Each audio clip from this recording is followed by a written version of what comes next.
life was just life for you, and life was okay. You had and some insecurities, just like everybody else. So after we had our first session, and you went home, you said you felt like you were on a high for a while. Did it change you remarkably? Oh, very much so.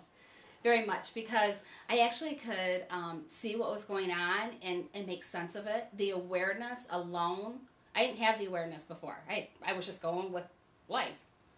Then I could have a little more awareness, especially when it came to the dreams and that, because in the dreams I had thought that, oh my God, this horrible stuff's going to happen, or, why is this going on? And with the awareness of it, it's really not what was going on. So it calmed the dreams down. You were able to have more sense after you learned how to interpret them. Mm-hmm. Okay, were you scared to be alone at night? That's a process that was moving forward as the more I got to know you and the more I got to understand things. Okay, we'll come back. You understood death, so you weren't thinking as much about who was going to die, when was going to die. You stopped running to the end of your timeline. Yes. So were you disappointed at all? Absolutely no. Okay. No, actually, it felt very good. I felt like, I think when I first sat down with you, I think I had shoved things down so deep, like in the trash can. Because I didn't know what to do with them. I didn't know how to handle them. I didn't know how to deal with them. And I just kept shoving them. And I think by the time it came to you, we opened that trash can and we let that stuff out. And so I felt so much lighter, happier, livelier, wanted to be here, wanted to learn, wanted to understand. So were you amazed? I was absolutely amazed. I couldn't believe that I was brought over here for this for my kids, and then end up having this experience. I had no idea that's what I was even going in for. I had no idea. So did you have a taste and you wanted more? Definitely. Yeah, I would be on the phone saying, okay, this is going on, now what's happening, this is going on, what does that mean? Learning about, what life tells you about going to the doctor, seeing a psychiatrist, and all of these things, were you surprised at how fast it changed your life? Actually, I'm very, very much surprised how fast it can change and turn around. Because after one session, that's when it started to begin. Yep. And that's how fast I can learn. I don't have to hang on to it, or I can heal it right away and not carry it for another 20 years. The illness alone. I became healthier. I don't do flu shots. I just don't do those. My immune system, even though I'm told I have this deficiency, I've been healthy. I've been more healthier now than I've been in my entire life. Wonderful. So that first experience has changed your life for the better? Absolutely. Wonderful. Here's the question. I know that we've been together since 2003, but even after that first experience, would you want to go back to your old life? Absolutely no. Absolutely not. No. So you're able to compare and notice how much growth you've done, how much happier you are, yeah, and much more healthier. I sometimes look at others without putting judgment on it, because I don't like to judge people, because I understand people are where they are supposed to be. I respect that. But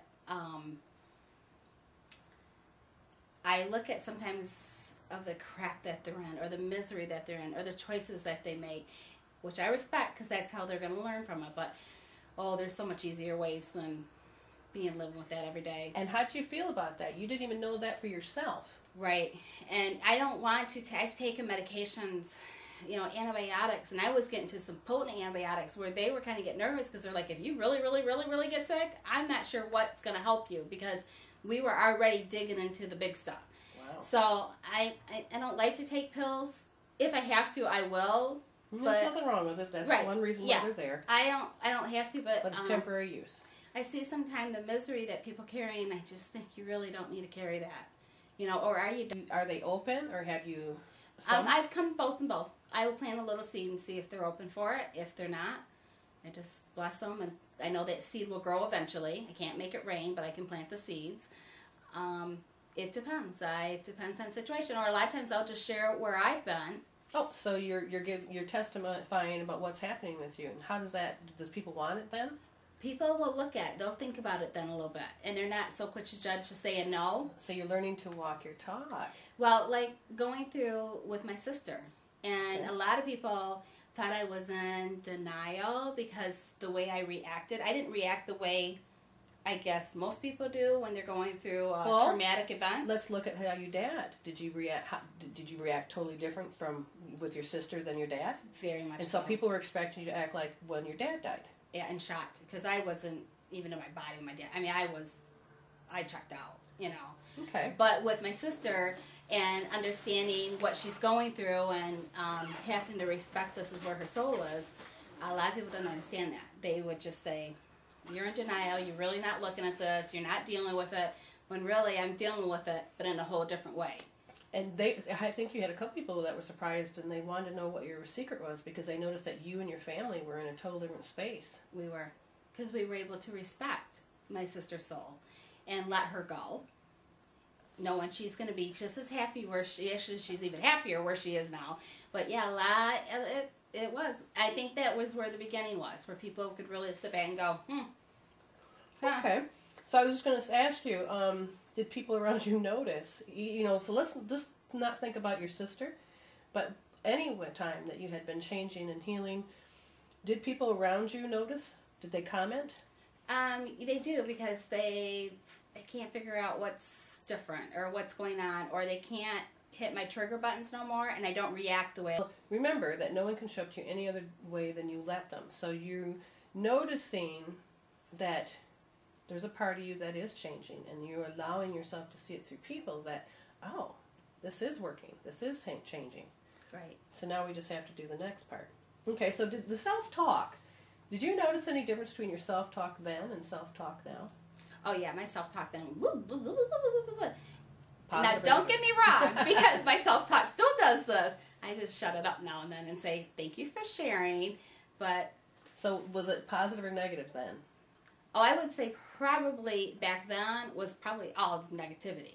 I mean, there might have been a little positive in there, but I feel like we live in sometimes a negative world, and we want to blame everybody else but ourselves. Aha. So it's so much easier to blame someone else. So one of the things you learned in that there's two states of mind, correct? Correct. Okay, and so when you shut up the negativity, it's pretty much you're choosing to go into your spiritual mind state saying, I choose. Mm-hmm. No, thank you. Mm-hmm. So you realize there's an option. That's good. Spiritual mind is much easier. It goes with the flow much easier than the ego. The ego sometimes fights me a lot. Well, I appreciate what's happening, and we're going to take the next session to do some healing. Thank you. Okay? So I really appreciate it. Thanks.